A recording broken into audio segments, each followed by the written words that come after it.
The Saucony Ride 17, is it an upgrade or a downgrade? That's what I want to talk about as I give you the review of it in this one. You see, I had this one here, the Ride 16, and I've been running recently in this one, the 17. So I bought this. I actually bought this with my own money. Saucony have never sent me a pair of shoes. Come on, Saucony, bro.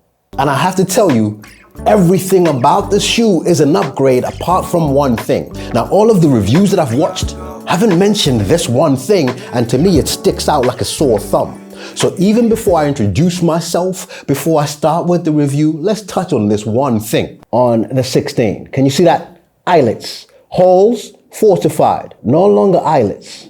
So now, if I try and really pull these laces, you can see that lift up. Everything else though, definitely upgraded. Let's go. All right, my name is Aubrey. I'm a very average runner, simply trying to be less average by the day, as at the time of filming this, you've given me 8,140 subscribers. I had a goal of getting to 8,000 before Christmas. It's the 20th of December. Thank you very much. Let's start with the 3 things you always need to know about every single shoe.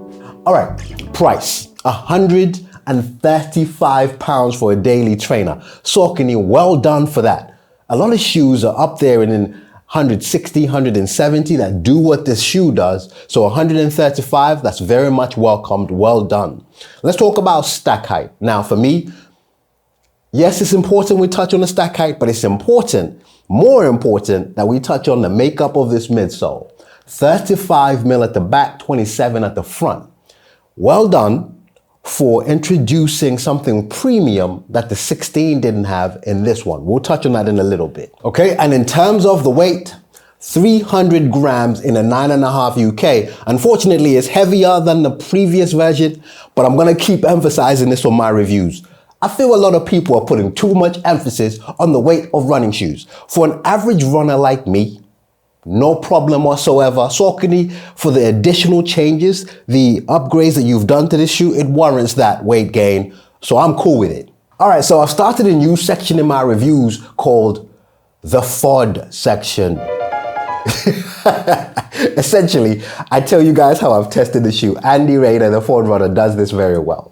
This is important so you guys know how I've gotten my opinion, what I'm basing this review on. Anyway, I've ran a total of 26K in this shoe, and it included a 12K long run, which was really, really good. I did a zone 2 run just to test how it is in terms of that plushy cushion feel. And then I did a tempo run, which had varying paces, which whooped my butt. If you follow me on the channel, I share all these workouts as well as on my Strava. I'll put the Strava over here, but do check out the channel because I do film and share these workouts. That's how I've tested it. Okay, and then the profile of these shoes. This is the era of the super shoe or the max cushion shoe. So it is welcomed when other brands just focus on a daily trainer. New Balance have done this in a 1080-13. Saucony's is this one here, and they've just given us comfort that is found in the Triumph 21 in this Power Run Plus. So you get a daily trainer, a neutral one that gives you comfort for your daily miles. And that's what this shoe is for. And if you're like me, an average or maybe even a new runner, it's going to be very easy to recommend this shoe. Okay, so let's review the shoe. Just normal English, starting from the top, working our way down and chat through it in detail. Let's start with the heel. If you compare it, changes, there's a heel tab now. This thing here, the 16 didn't have it. That's a welcome development. It helps putting the shoe on or even taking it off. The one thing that I've definitely noted, let's go to this camera, there is less padding in the 17, this shoe. You can see that here. This looks and feels much plushier than the 17. However, it's still more than adequate. I like it. Thirdly, there is structure. You try pushing that bad boy, it's not gonna move. That gives you a good lockdown, a feeling of security. Not a change because it's the same in the 16. Let's move on to the tongue, and you'll be more than happy to hear it's a gusseted tongue. It's attached in the inside of the shoe. That's excellent for 2 things. One, it gives you the same feeling every time you put on the shoe. I always say this in my review. It's important. It really is. I'm not just nitpicking or trying to be pedantic, but it's really, really good to have a gusseted tongue because you put the shoe on, the tongue is fixed in that one place. Look, if it's not broken, don't fix it. The lacing system in the 16 is exactly what it needed to be. You see, when you're trying to get a lockdown, you really pull on these laces. And I demonstrated before, and I'll show you again. When I pull that, you can see the eyelid lift up. Over time, especially depending on how hard you're pulling it, and I pull on that bad boy, but it would be an easy prediction that that is a point of weakness. The laces themselves though, no issues. They didn't come undone, very good. Good lockdown. Once you tie them, they're staying tied. All right, let's talk about the upper, an upgrade for sure. Significant change from the 16, but I want to look at this just as a shoe on its own. You see where you've got this series of holes over here? That is more than aesthetics. So it's doing three things. The aesthetics, you can't deny that. It adds a lot of spice to the look. But secondly, it contributes to the breathability of this upper. Thirdly, and more importantly, it's actually on both sides. You can see in the inside as well as the outside of the shoe, and it gives your foot a good hold. That hold can obviously be adjusted depending on how tight you pull on it, but it's one of those things that gives you a good lockdown, and I like it. In terms of the breathability of the whole shoe, that whole thing screams breathability. The most important part of this review is what I'm about to talk about here, the midsole. There is a series of shoes called the Triumph that Saucony produces that is meant to be their very cushioned running shoe. It is a daily trainer that is very well cushioned.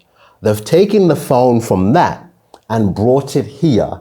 It's called Power Run Plus. Now for me, I don't care too much for fancy names, but all you need to know that Saucony has provided that plushy feel in their most cushioned running shoe, the daily trainer that is, into here. That is something you always have to appreciate when a brand brings the more premium functionality into a more affordable price range, I guess. That is welcomed. And running in this shoe, there are two things. Now for me, here, the comfort that you get from all of that, all the way to the forefoot, absolutely great. I did long run. I did reps, intervals. And you know what? At the pace that I run, the fastest being, I want to say about 4 minute, 30 seconds per K pace, this thing performed. So if you're looking for an all-rounder shoe and you're kind of running that price range, I'll be honest with you, this shoe will do it all for you. If you're a faster, more elite, more exceptional, a greater runner than I am, maybe you want to look at something else, maybe something with a plate or something that challenges you in terms of pace. But anything from an easy run, long run, I did in this shoe, I've got no complaint. This is the 16. Now, the black parts are what are providing the resilience. That's a tougher rubber to provide resilience as well as grip for the runner, okay?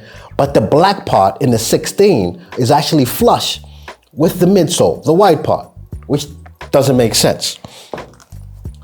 That, the orangey part you're seeing, is the more resilient, more grippy material. That is the outsole rubber. But if you turn it, you can actually see that it actually protrudes further than the midsole. That is exactly how it should be, and that's definitely an upgrade. Because it's lifted out, I've got no concerns of that midsole being impacted, so the resilience is gonna be there. I've ran in all sorts of terrain, all sorts of weather conditions, and this thing held up. I've got no complaints whatsoever. This thing for sure is an upgrade. Hey, so look, thank you very much for checking that review out. Honestly, you're not gonna be wasting money buying this shoe. You definitely should get it. And if you wanna see the review of the 16, which I did, it's gonna be over here. Thank you very much. If you enjoyed that, you found it informative, please consider subscribing to the channel. I would appreciate it.